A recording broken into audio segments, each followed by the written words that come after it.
ഇനി എനിക്ക് ധൈര്യമായി സജസ്റ്റ് ചെയ്യാം. നേത്ര സംരക്ഷണത്തിന് നമ്മുടെ Ahalya. Ahalya foundation eye hospital, കേരളത്തിൽ എല്ലായിടത്തും.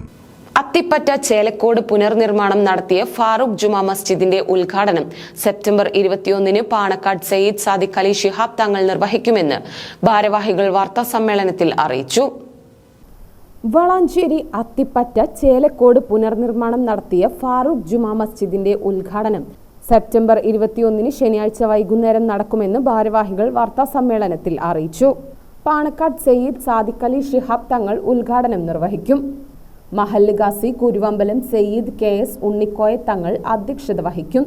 കൂറ്റമ്പാറ അബ്ദുൾ റഹ്മാൻ ദാരിമി മുഖ്യപ്രഭാഷണം നടത്തുമെന്നും ഭാരവാഹികൾ പറഞ്ഞു.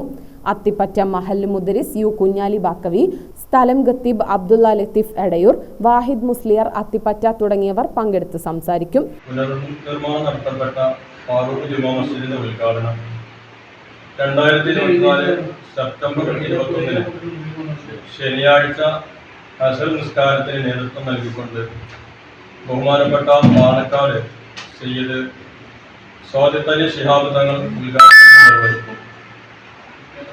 മഹല്ല് ഖാദി സയ്യിദ് KS ഉണ്ണിക്കോയ തങ്ങൾ കുരുവമ്പലം അധ്യക്ഷത വഹിക്കും. പ്രഗത്ഭ പണ്ഡിതനും ഉജ്ജ്വലവർമ്മയുമായ കൂറ്റമ്പാറ അബ്ദുറഹ്മാൻ ദാരിമി മുഖ്യപ്രഭാഷണം നടത്തും. അത്തിപ്പറ്റ മഹല്ല് മുദരിസ് യു കുഞ്ഞാലി ബാക്കവി, ചേലക്കോട് മഹല്ല് ഖത്തീബ് അബ്ദുള്ള ലത്തീഫ് എടയൂർ പ്രസംഗിക്കും. വാർത്താ സമ്മേളനത്തിൽ president MT Ali, general secretary Mustafa Ahsani, പള്ളി ഖത്തീബ് അബ്ദുള്ള ലത്തീഫി എടയൂർ, മുൻ പ്രസിഡന്റ് ചേലക്കോട്ടിൽ അലവി എന്നിവർ വാർത്താ സമ്മേളനത്തിൽ ഇതേക്കുറിച്ച് വിശദീകരിച്ചു.